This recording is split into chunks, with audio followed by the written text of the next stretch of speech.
Hi, my name is Brianna from Self Love Starts Now, and today I want to talk about being taken advantage of because that's just not okay. Just so I could put things in perspective and be very specific, I have to tell a quick story. When I was in high school, I befriended a girl to protect her identity. I will call her Sam. Sam and I became friends at the very end of high school, and after graduating, we remained friends. We spent a lot of time together, and I noticed certain quirks about her, like she was very calculated. I quickly realized that a lot of people took advantage of her, or so I thought. When we got even closer, I got to see how things played out in real time. It wasn't just stories anymore. Say we went out to eat with friends and that restaurant wasn't able to split checks. Sam would be the first one with the calculator ready to calculate everyone's bill.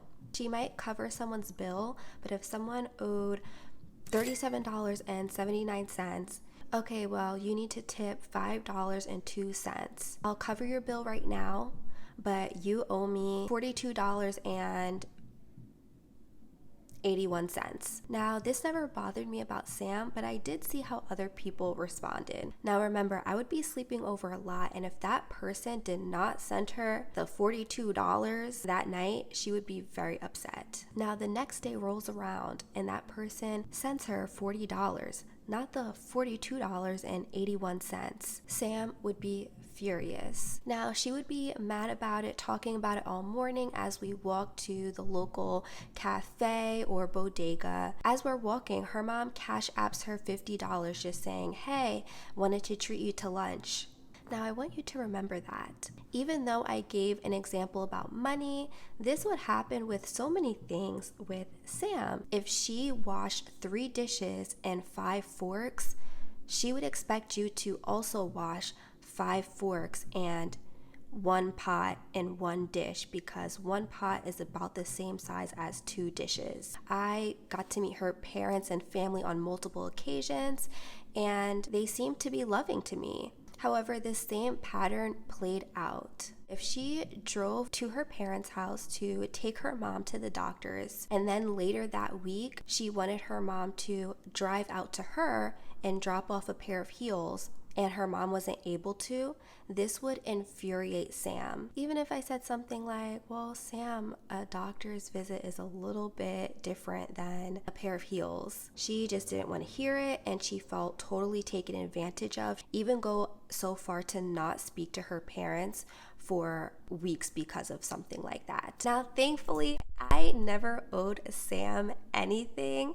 We just drifted apart as some relationships do at times. But I told this story because when I was thinking about being taken advantage of, she came to my mind right away. And while you may not be this extreme, maybe you are someone who has been bullied by people around you, including loved ones. But I am here to tell you, don't feed into that. And don't feed into those thoughts. When you start to develop this fear of being taken advantage of, you start to walk in fear. You stop walking in your power, and you develop a subconscious fear mentality, which is really like paranoid, waiting for the next person to cross you, instead of walking in abundance and waiting for the next person to bless you. We are constantly looking for confirmation bias despite how open-minded we think we are. If you have the mindset that people are selfish, the moment you walk out of your house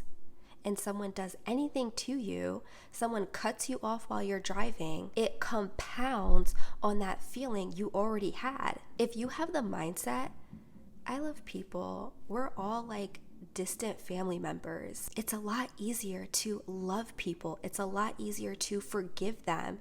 And it's a lot easier to have meaningful connections. And this is big, y'all, because I feel like everywhere I look, I see people talking about how they have no friends. I'm like, is this a trend? Because everyone seems to not have friends. But you have to realize that true connection is always going to come from love. It's not going to come from being paranoid, feeling like you have to fight people, feeling like you're always on guard. Because when you make connections, they're going to be surface connections. You're going to connect on the fact that you like to shop at Lululemon. Like, it's not going to be true, deep friendship that you could cry in front of that person and not feel like they're going to manipulate you. Now, I want to play a clip from one of my favorite movies. Louis! My grandmother's sick. I gotta get out of here. I'll talk to you later. I can't. I gotta go do something. Where's my fucking money? Dead when I catch you, you piece of shit. Say, come here. What's the matter with this kid? Get over here. This kid. You gotta stop babying him. He owes me money. What are you talking about? Stop, baby. Come on, let's go. I'm treating him like a... Don't listen to these hoodlums. I'm gonna go to Gino's. I'll be right back. All right. What's the matter? This guy Louis Dumps over here, you know, he owes me $20. It's been 2 weeks now, and every time he sees me, he keeps dodging me. Yeah? He's becoming a real pain in the ass. I mean, should I crack him one or what? What's the matter with you? What have I been telling you? Sometimes hurting somebody ain't the answer. First of all, is he a good friend of yours? Nah, I don't even like him. You don't even like him. Well, there's your answer right there. Look at it this way. It costs you $20 to get rid of him, right? He's never gonna bother you again. He's never gonna ask you for money again. He's out of your life for $20. You got off cheap. Forget it. You're always right. You're always right. Did you get the message in that scene? It's not about the money. It's not about what people owe you. The biggest message of that scene is having a perspective shift, is having a paradigm shift, because the same things remain. That guy still owed the main character $20. That fact remains. But having that paradigm shift is everything, because the main character didn't even like that guy. Essentially, he was able to get rid of a problem for $20. I want you to have a paradigm shift. Maybe because you have been hurt in your past in relationships or in family when you were younger, that has caused you to be on guard to avoid being taken advantage of. Maybe you have become a little paranoid about it, like the friend I talked about. But I want you to be your best self. You do your part. You cannot control other people. For whatever reason, the main character lent that guy $20. He was being that good friend that he is. He was trying to look out for someone. He was being himself. He cannot control that that other person was not a man of integrity.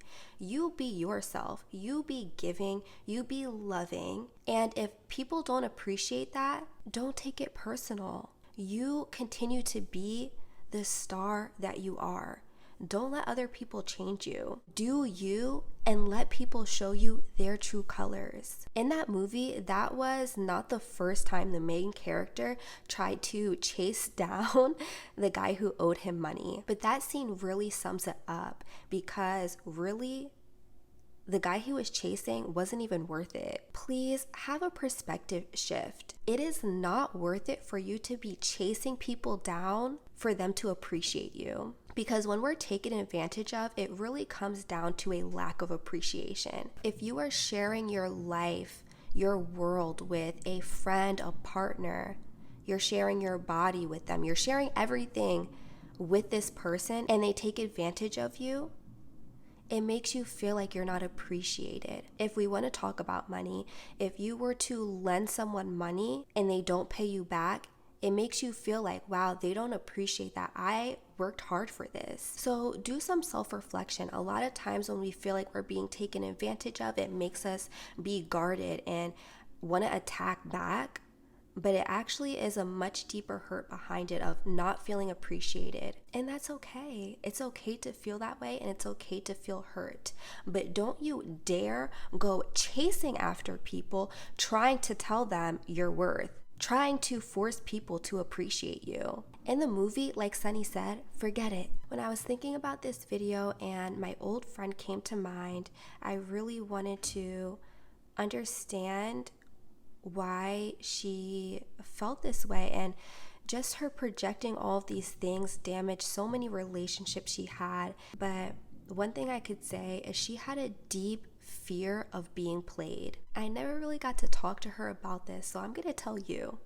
Know your worth, because you can't get played if you're not even in the game. You have to step out of that game. You have to step out of that mindset and say, I'm not going to do this. I'm not going to play this tit for tat foolishness. Step out of that mindset and have confidence. Have a perspective shift. And I kind of put a bookmark in that part of the story with Sam, so I want to get back to it. Even when people didn't pay her back 80 cents or $2 or money here or there, do you remember I told you that her mom sent her money just to have lunch?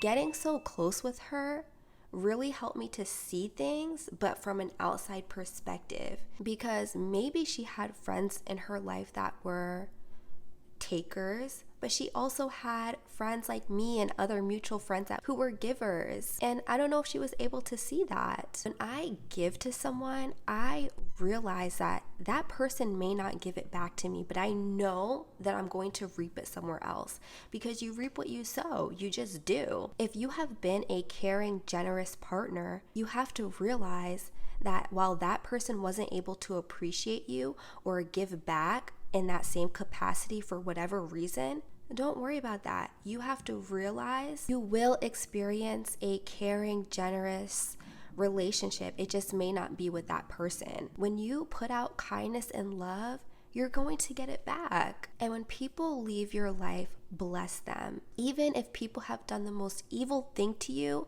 and you just can't pray for them to be blessed, at the very least, ask God to help them out of their sickness. As you could tell, I am not big into feeding the mindset of watch your back so that you're not taken advantage of. And funny enough, I don't be getting taken advantage of. Ask yourself, where should most of your energy flow? Towards watching your back or having discernment and wisdom so that you know who should be in your life? I don't feel like I've been played a lot, but I also don't allow a lot of foolishness. I also don't allow a lot of people to have access to every part of me. I explain that in great detail in my video Boundaries. Now, there are so many different tips and wisdom that I would want to share with you if you feel you've been taken advantage of a lot and you really don't know where to begin. But I will just share one for now, and it's by Dr. Eric Thomas. Not equal giving equal sacrifice. This is great wisdom for navigating whether or not you're being taken advantage of. Not equal giving equal sacrifice. Realize that people cannot give the same in every area, but there should be an equal sacrifice. People have different capacities and resources in which they are able to give, but there should be that fairness of equal sacrifice. If you're dating someone, they may not have the same time and schedule as you. Maybe you're able to just text him all day long, but he just started a new job. So yeah, you might be giving more in that way, but when he's not at work and you guys are spending time together, he doesn't even have his phone near him and he gives you all of his attention. If you were the first friend of your friend group who got an amazing job and you have your own apartment, if you have all of your friends over for dinner, that's nice, but maybe they can't buy you dinner the next day. But those same friends are willing to clean your apartment from top to bottom. They weren't able to afford dinner, so they didn't give the same way, but they sacrificed their time and energy to clean. My friend would put herself in the most stressful situations because she was always trying to calculate who owed who what. But she failed to miss this principle.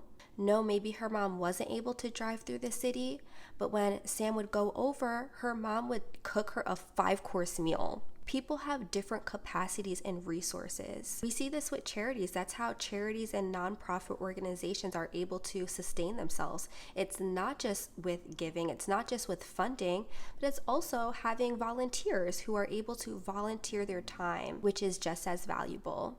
Remember this, your worth is not determined by what other people take from you.